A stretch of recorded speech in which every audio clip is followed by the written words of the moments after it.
আমি আমার আব্বারে দাফন করছি, মনে আছে? ডিসেম্বরের 5 তারিখ 9টা বাজে, ডিসেম্বরের 4 তারিখ মারা গেছে, 5 তারিখ 9টার দিকে দাফন করছি। কবরে নাইমা মাটিটা আমি হাত দিয়ে ওই দিন দেখছিলাম, প্রচন্ড ঠান্ডা দেখছিলাম, অনেক ঠান্ডা, অনেক ঠান্ডা। তখন মনে হয়েছিল যে দুনিয়াতে মা বাবা সন্তানরে কত সুখ শান্তিতে রাখা যায়। শীতকালে একটা সন্তান কষ্ট পাবে, কোনো বাবা চায় না, মা চায় না। অথচ আমরা আমাদের বাবাকে 3টা পাতলা কাপড়ে ওই প্রচন্ড ঠান্ডা মাটির নিচে রেখে আসি। আপনি আজকে মারা গেলে আমার আপনার সাথে এলাকাবাসী এটাই করবে, এটাই চূড়ান্ত সত্য কথা।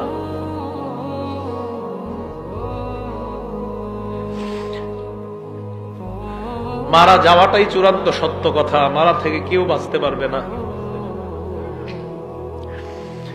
আল্লাহ ডাক দিয়ে বলবে আফরিশুহু মিনাল জান্নাহ, আমার বান্দারে পাতলা পোশাকে দুনিয়ার মানুষ কবর দিছে, তারে জান্নাতের পোশাক পরায়া দাও।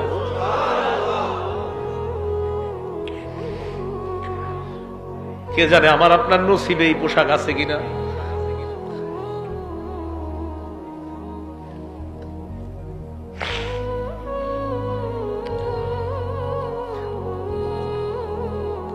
এই কথা বলার পর আল্লাহ বলবেন আফরিশুহু মিনাল জান্নাহ ওয়া আলবিসুহু মিনাল জান্নাহ।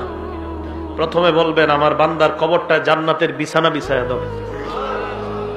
ওয়া আলবিসুহু মিনাল জান্নাহ, তার শরীরে জান্নাতের পোশাক পরায়া দাও।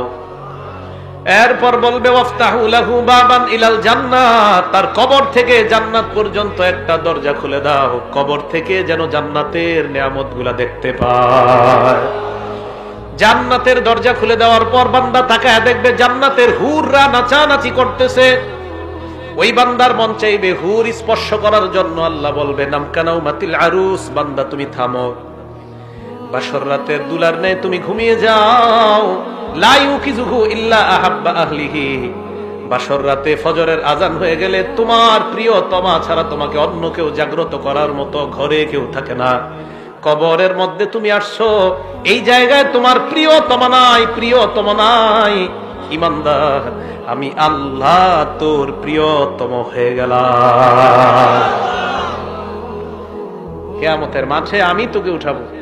ঘুমা ঘুমা, তুই ঘুমা, এখনো জান্নাতে যাওয়ার সময় হয়নি, কবরে থাকো। তোমার তো কবর থেকে জান্নাতের নিয়ামত উপভোগ করার সুযোগ দিয়েছি, থামো। আরেক বর্ণনায় আসছে ফায়ুফসাহু লাহু কবরুহু, তার কবরটা বিশাল প্রশস্ত করে দেওয়া হবে।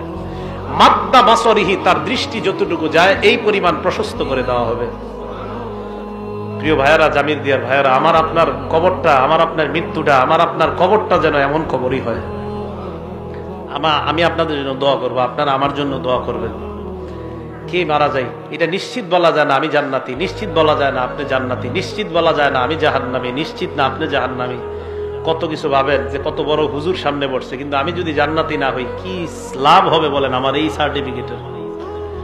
এই জন্য মরণের চিন্তাটা খুব বেশি করা দরকার। আল্লাহ আমাদের সকলকে তৌফিক দান করেন। ওই বান্দাকে কবরের মধ্যে রাখার পর হঠাৎ ওই বান্দা যখন কবরে থাকবে, এক বর্ণনা আসছে বান্দা দেখবে তার কবরে সুন্দর একটা মানুষ। এই তুমি কে? বলবে আনা আমালুকা সলিহ, আমি তোমার নেক আমল।